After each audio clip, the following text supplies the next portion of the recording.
पैदा हुआ है यीशु हमारा।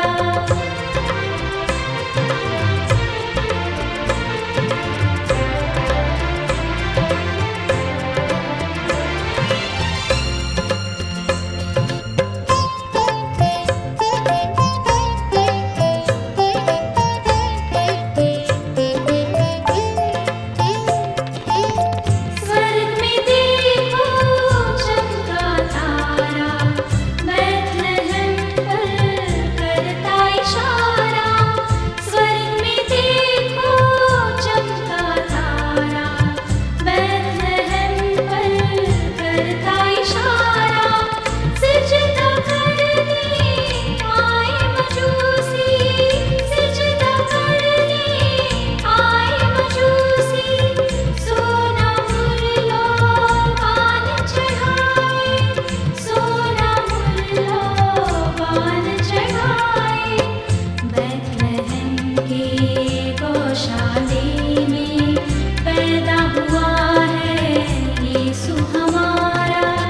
आओ चले हम सिजदा करने, उस बालक ने हमको पुकारा, उस बालक ने हमको पुकारा। बैतलहम के गौशाले में पैदा हुआ है यीशु हमारा। भाई बहनों, स्वागत है आपका इस विशेष कार्यक्रम में। इसका नाम है परमेश्वर के गुण, परमेश्वर का चरित्र। हम परमेश्वर के बारे में सीख रहे हैं कि वो परमेश्वर जिसकी हम आराधना करते हैं वो कैसा परमेश्वर है, उसके अंदर कौन कौन से गुण पाए जाते हैं, कौन कौन सी खूबियाँ पाई जाती हैं, कौन कौन सी विशेषताएं पाई जाती हैं। ये जानना हमारे लिए बहुत आवश्यक है।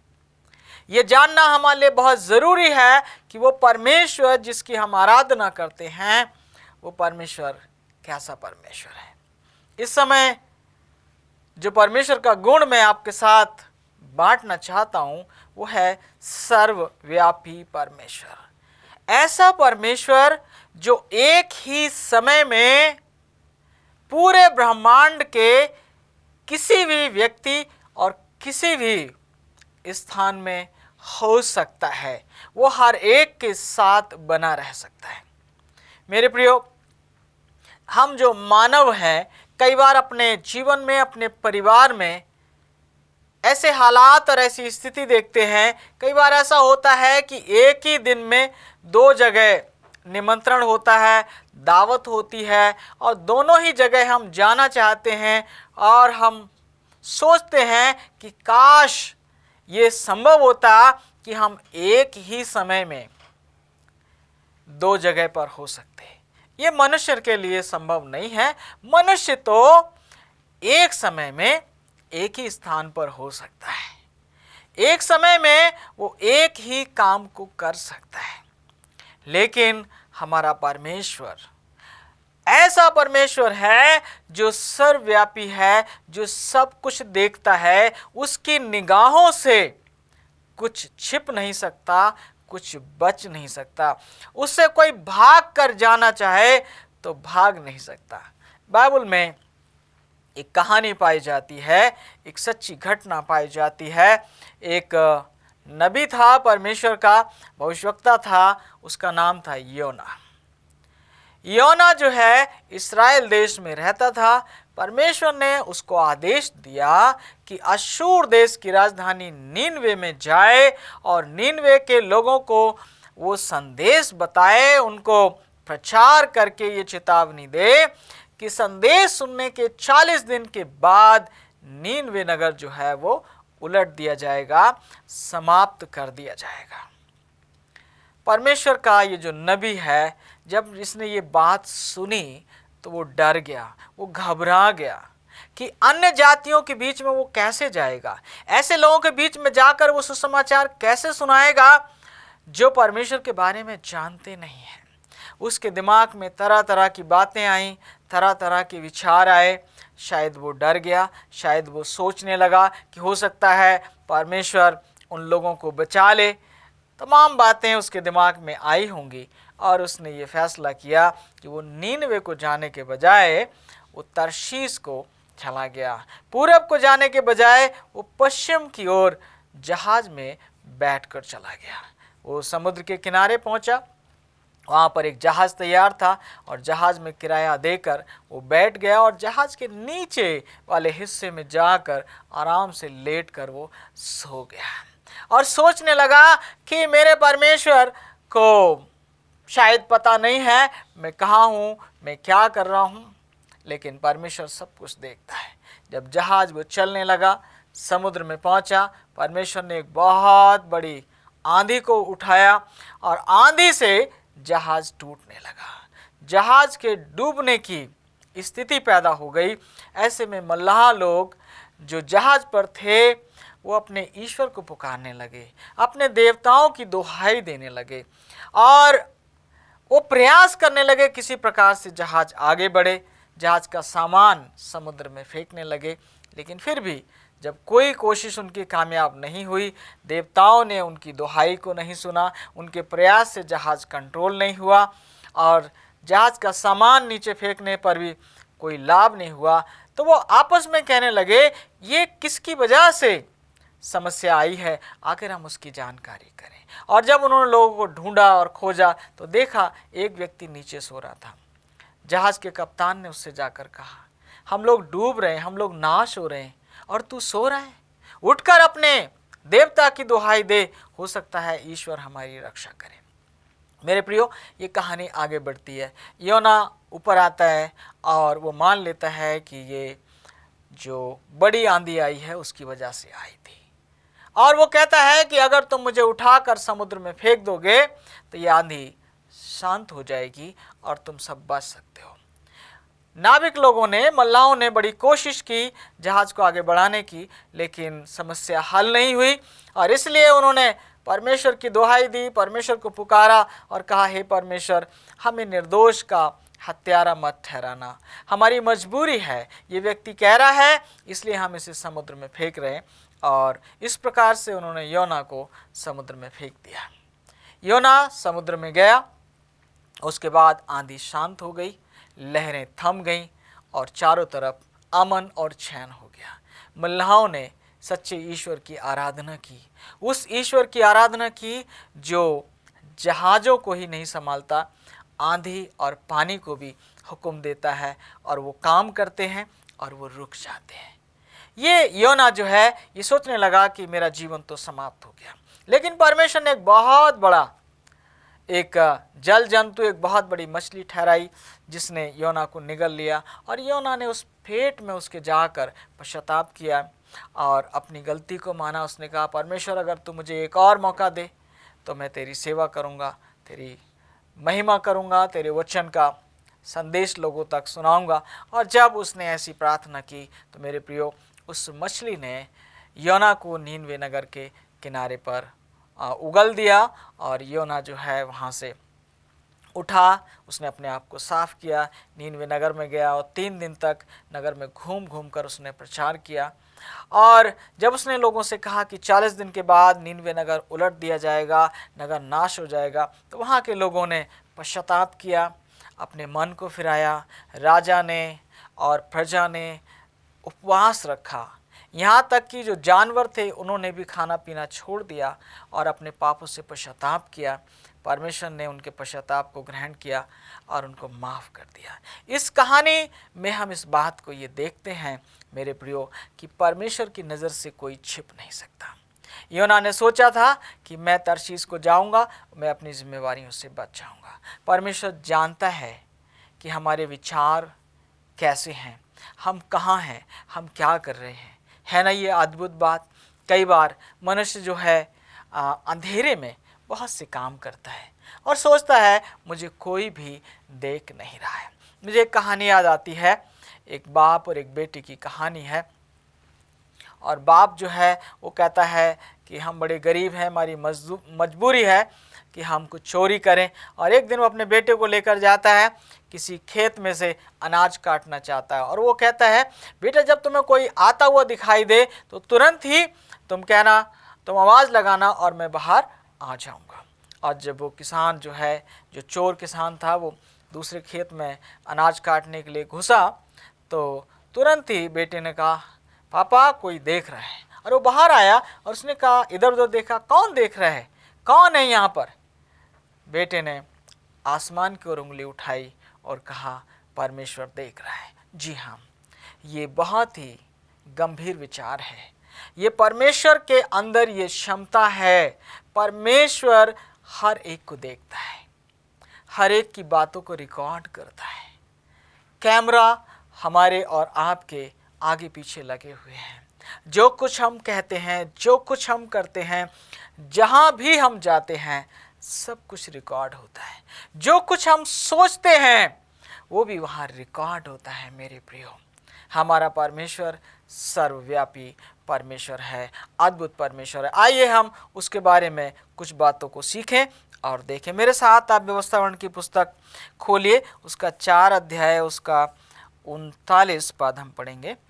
4:39 लिखा है, इसलिए आज जान ले और अपने मन में सोच भी रख कि ऊपर आकाश में और नीचे पृथ्वी पर यहोवा ही परमेश्वर है, कोई दूसरा नहीं।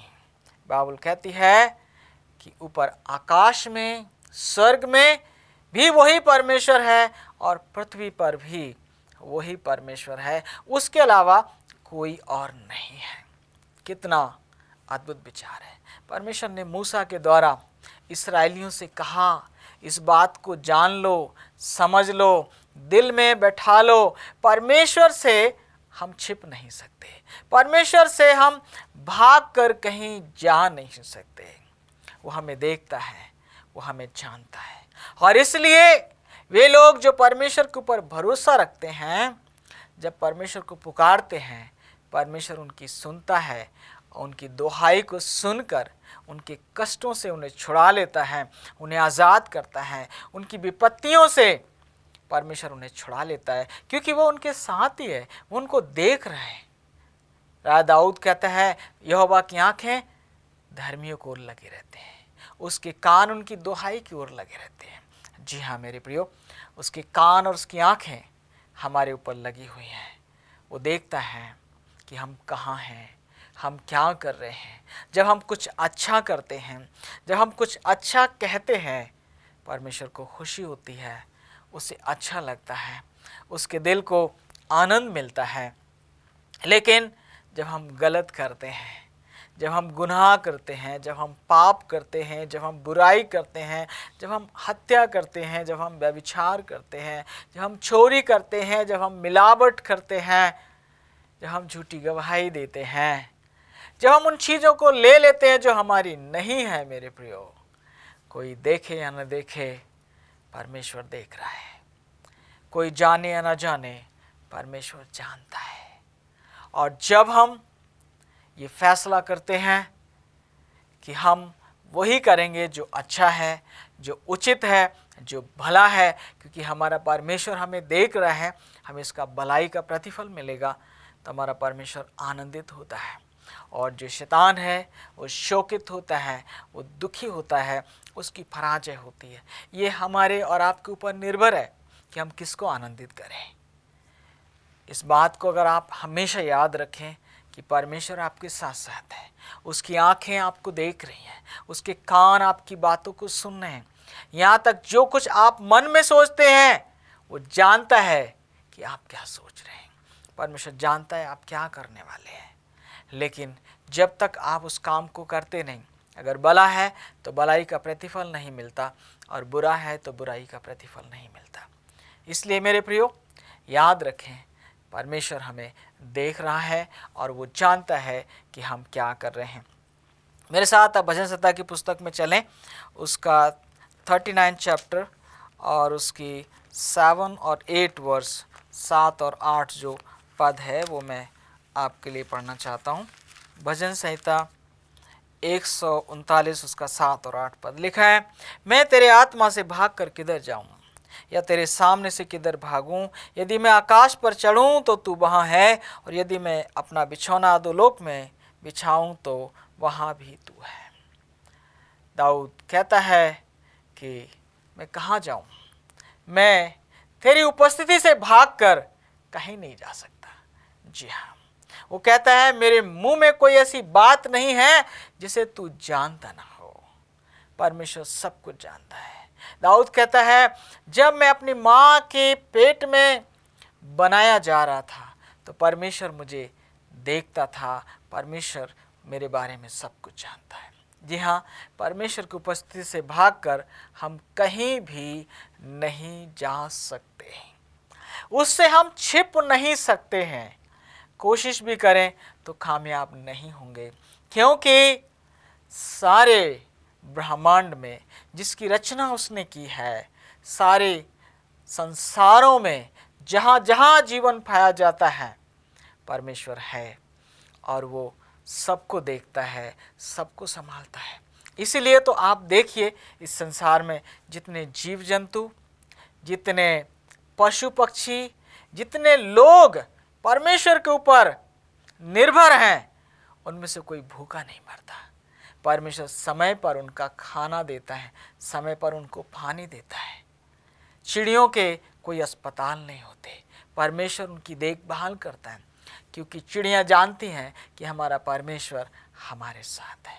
लेकिन मनुष्य, हाँ, वो मनुष्य जिसे परमेश्वर ने अपनी समानता में बनाया, वो भूल जाता है कि परमेश्वर हमारे साथ है।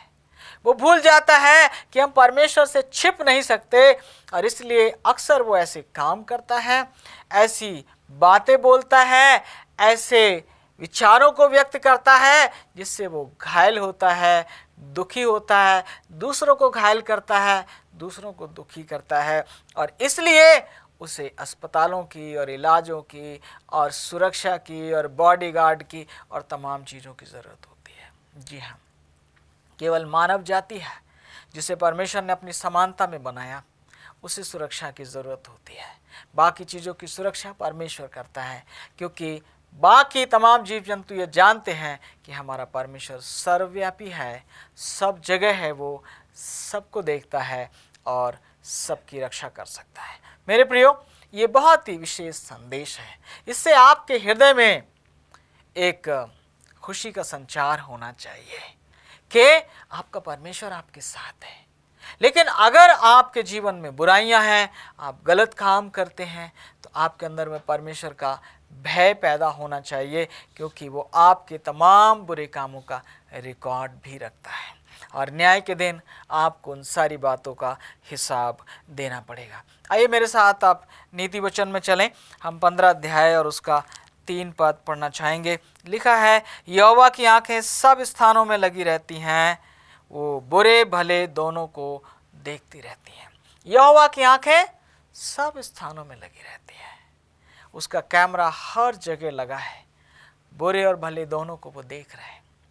चेतावनी का संदेश है उन लोगों के लिए जो बुराई में लिप्त है, जो अपने भाइयों, अपने पड़ोसियों, मानव जाति का बुरा सोचते हैं, जो अंधेरों में, जो बंद कमरों में बैठकर लोगों को दुख देने की योजनाएं बनाते हैं, लोगों को लूटने की योजनाएं बनाते हैं। उनके लिए चेतावनी का संदेश है मेरे प्रियो यहाँ पर, क्योंकि यहोवा की आंखें, परमेश्वर की आंखें सब जगह लगी हुई हैं और हर एक भले और बुरे दोनों प्रकार के लोगों को वो देख रही हैं। न्याय का दिन आने वाला है जिस दिन परमेश्वर भलाई का प्रतिफल भलाई से और बुराई का प्रतिफल विनाश से देगा। वो दिन जल्द आने वाला है जिस दिन परमेश्वर मेरा और आपका न्याय करेगा। जी हाँ मेरे प्रियो, जब मैंने इन बातों को जाना और सीखा, मैंने परमेश्वर से पश्चाताप किया और मैंने कहा, परमेश्वर, मैंने अब तक इस बात का एहसास नहीं किया कि तू मुझे देखता है, तू सब कुछ जानता है, और इसलिए मैंने जो कुछ भी अब तक तेरी मर्जी के विरोध में किया है उसके लिए मैं पश्चाताप करता हूँ। मेरे परमेश्वर ने मुझे क्षमा किया। अगर आप भी उससे पश्चाताप करेंगे, अपनी गलतियों को मान लेंगे, परमेश्वर आपको क्षमा करेगा और आपको एक खुशी का, एक आनंद का जीवन देगा और आपके साथ साथ बना रहेगा। मेरे साथ आप यिर्मयाह नबी की किताब में चलें। 23 अध्याय और 24 पद हम पढ़ना चाहेंगे। यिर्मयाह की पुस्तक 23 अध्याय और 24 पद लिखा है, फिर यहोवा की ये वाणी है क्या कोई ऐसे गुप्त स्थानों में छिप सकता है कि मैं उसे ना देख सकूं? क्या स्वर्ग और पृथ्वी दोनों मुझसे परिपूर्ण नहीं है? परमेश्वर कह रहा है कि क्या स्वर्ग और पृथ्वी दोनों मुझसे परिपूर्ण नहीं है? कोई भी ऐसी जगह नहीं है जहां मनुष्य परमेश्वर से छुप सके। आज मनुष्य से छुप जाता है। कई बार घर में हमारे बच्चे छुप कर बैठ जाते हैं और हम सोचते हैं कि हमारे बच्चे कहाँ हैं। कई बार हमारे परिवार के लोग नाराज होकर चले जाते हैं, दूर चले जाते हैं, लेकिन हमारा परमेश्वर इस बात को जानता है, समझता है और देखता है, और वो कहता है कि स्वर्ग पृथ्वी दोनों मुझसे परिपूर्ण हैं, मुझसे कोई भी छुप नहीं सकता। कितनी अद्भुत बात है मेरे प्रियो। मेरे साथ आप एक और संदर्भ पढ़ने के लिए निकालें। दूसरा इतिहास 16 अध्याय और उसका 9 पद जो है वो हम पढ़ना चाहते हैं। दूसरा इतिहास 16 अध्याय और 9 पद। देख, यहोवा की दृष्टि सारी पृथ्वी पर इसलिए फिरती रहती है कि जिनका मान उसकी ओर निष्कपट रहता है, उनकी सहायता में वो अपनी सामर्थ दिखाए।